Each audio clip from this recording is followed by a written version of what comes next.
सनातन धर्म प्रचार, इसकी आवश्यकता हमें क्यों पड़ी। बहुत सारे लोगों ने मुझसे ये सवाल किया है कि सनातन धर्म प्रचार मैं जो करता हूं उसकी आवश्यकता क्या है, इसकी जरूरत हमें क्यों पड़ी। इसी प्रश्न का जवाब देने के लिए मैंने ये वीडियो बनाया है। और इस वीडियो को सुनने से पहले इस वीडियो को जरूर सुनिएगा जो मैं आपको सुनाने के लिए आया हूं। भय सिर्फ यवनों की दास्ता का ही नहीं है, पर उस सांस्कृतिक दास्ता का भी है जो धीरे धीरे समाज में जन्म लेगी। पराजित राष्ट्र तब तक पराजित नहीं होता जब तक वह अपनी संस्कृति व मूल्यों की रक्षा कर पाता है। पर क्या धर्म व जाति के नाम पर खंड खंड में बटा यह राष्ट्र आक्रांताओं से अपनी संस्कृति की रक्षा कर पाएगा? इस वीडियो में आपने देखा होगा कि आचार्य चाणक्य जी जो हैं अपने शिष्यों से एक बात कहते हैं कि भय केवल बेधर्मी दास्ता का नहीं है, भय उस सांस्कृतिक दास्ता का है जो धीरे धीरे इस समाज में जन्म लेगी, यानी वो अब जन्म ले चुकी है। एक पराजित राष्ट्र तब तक पराजित नहीं होता जब तक हम उसकी संस्कृति और मूल्यों की रक्षा कर पाते हैं। लेकिन ये जाति के नाम पर बटा हुआ ये भारत क्या अपने मूल्यों की रक्षा कर पाएगा? ये बात आपने, ये शायद वीडियो आपने देखी भी होगी पहले, लेकिन कभी इस वीडियो को ध्यान से नहीं देखा होगा, क्योंकि जो विधर्मी दास्तां जो हैं, अगर उन्हें इस देश में स्थिर होना है तो वो व्यक्ति से व्यक्ति को जोड़ने वाली संस्कृति पर हमला करेंगे, और यानी वो कर चुके हैं। विद्या ही मुक्ति का मार्ग दिखाती है, लेकिन जो हमारा समाज जो है, हिंदू समाज जो है, उसकी सुस्त जो चेतना है वो हमें जागृत करनी है। आप अपने बच्चों को देखिए, स्कूलों में नित्य गायत्री मंत्र बोला जाता है, पर 50% बच्चे ऐसे होते हैं कि उन्हें गायत्री मंत्र याद नहीं होता।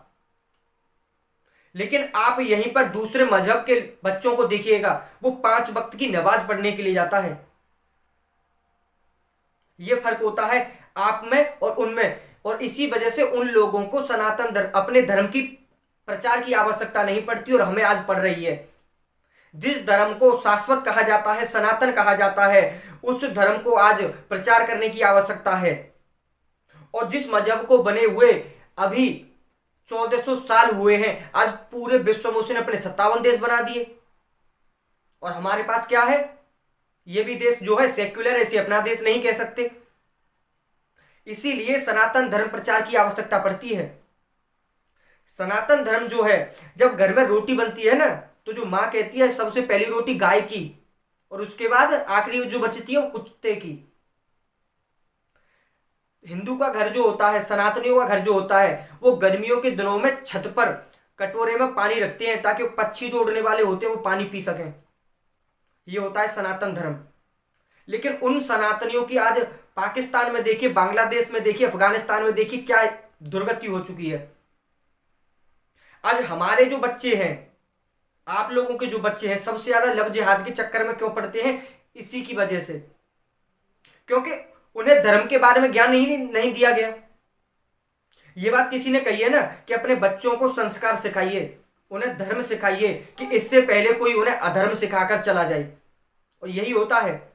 सनातन धर्म प्रचार की आवश्यकता इसीलिए पड़ी क्योंकि सबसे ज्यादा जो कन्वर्जन हो रहा है, जो धर्मांतरण हो रहा है, वो हिंदुओं का हो रहा है। 1-1 किलो चावल पर लोग धर्मांतर कर रहे हैं। ईसाई मिशनरी जो है वो लगातार अपने काम को कर रही है, और जो सबसे बड़ा धर्म है उसी के लोग जो है कन्वर्ट होकर जा रहे हैं, धर्मांतरण होकर जा रहे हैं। इसकी वजह क्या है? इसकी वजह यह है कि जो गरीब आदमी होता है, जो गरीब व्यक्ति होता है, मजदूर होता है, आदिवासी जो वनों में रहने वाले लोग होते हैं, न उन्हें धर्म से मतलब होता है न राष्ट्र से। सबसे बड़ा धर्म क्या होता है? केवल रोटी कमाना। और यही लोग जो हैं, ईसाई मशीनरी जो है, इन्हें लालच देती है कि हम अच्छा खाना देंगे, रहन सहन देंगे, और वो लोग कन्वर्ट हो जाते हैं कि उन्हें पता ही नहीं तो धर्म क्या चीज होती है। और सबसे ज्यादा धर्म को बांटने का काम किया इस देश के संविधान ने। इस संविधान ने देश को जातियों में बांट दिया। इससे पहले देश में केवल एक मनुस्मृति के अनुसार, यानी गीता के अनुसार वर्ण चला करते थे, ब्राह्मण, क्षत्रिय, वैश्य और शूद्र। उनमें कोई भेदभाव नहीं होता था, वो केवल कर्म के आधार पर होते थे। लेकिन आज इस संविधान ने हमें क्या दिया? जातियां दी। आज हमारे देश में जातियां बना दी। वर्ण व्यवस्था जो होती थी कर्म स्वभाव के अनुसार होती थी। अगर किसी व्यक्ति के कर्म अच्छे होते हैं तो उसका जो वर्ग होता है वो ऊपर बढ़ जाता है, उन्नति कर जाता है। जिस प्रकार महर्षि वाल्मीकि समाज में जन्म लेने के बाद भी वो महर्षि बने, इसका एक सबसे बड़ा उदाहरण यही है कि महर्षि वाल्मीकि समाज में जन्म लेने के बाद भी महर्षि पद की उपाधि मिली उन्हें, उन्होंने रामायण लिखी। लेकिन आज एक देश का संविधान लिखने वाला व्यक्ति वो आज दलित का दलित ही है। ये फर्क है उसके संविधान में और इस हमारे सनातन की गीता में, क्योंकि लोगों को पता ही नहीं है धर्म क्या होता है। लोगों को पढ़ाया क्या गया? मुगलों का इतिहास, अंग्रेजों का इतिहास, माउंटबेटन, औरंगजेब, बाबर, अलाउद्दीन खिलजी, ये सारे लोग पढ़ाए गए, लेकिन सनातन का ज्ञान कहीं नहीं दिया गया। गीता का एक भी अध्याय नहीं है। ये तो हमारे देश के लोकतंत्र की बहुत अच्छी खूबसूरती है कि वो लोग जो हैं वो अपने धर्म का ज्ञान दे सकते हैं, मदरसे में दे सकते हैं, चर्च में दे सकते हैं, लेकिन हिंदू जो है वो अपने धर्म का ज्ञान नहीं दे सकता। वकायदा लिखा हुआ है अनुच्छेद 30A और 30 में कि हिंदू अपने धर्म की शिक्षा नहीं दे सकता, स्कूल कॉलेजों में नहीं दे सकता। गुरुकुल उसके लिए खोले गए, गुरुकुल बंद करा दिए। लेकिन मुसलमान जो है मदरसे में अपने धर्म की शिक्षा दे सकता है। ईसाई जो है अपने धर्म की शिक्षा चर्च में, कॉन्वेंट स्कूल में दे सकता है, लेकिन हिंदू को यह अधिकार नहीं है। और इसी वजह से आज जो है कन्वर्जन और ये आपका लव जिहाद, ये सारे फंडे आज आपके ऊपर लागू होते हैं। अगर सभी लोगों को धर्म के बारे में ज्ञान होगा तो ये न पलायन होंगे, न धर्मांतरण होंगे, न लोग लव जिहाद का शिकार होंगे, और ये देश हिंदू राष्ट्र भी बनेगा। लेकिन जो इससे पहले जो सरकारें आई उन्हें इस चीज से मतलब ही नहीं था, क्योंकि उसने सेकुलरिज्म का जो डब्बा है उसी सरकार ने थोपा। एक रात में ही पूरा एक काला जो दिन था वो थोप दिया पूरे देश के नाम पे सेकुलरिज्म। लेकिन उन लोगों ने ये नहीं पूछा कि देश में कितने लोग सेक्युलर हैं। इस देश को सेक्युलर तो बना दिया।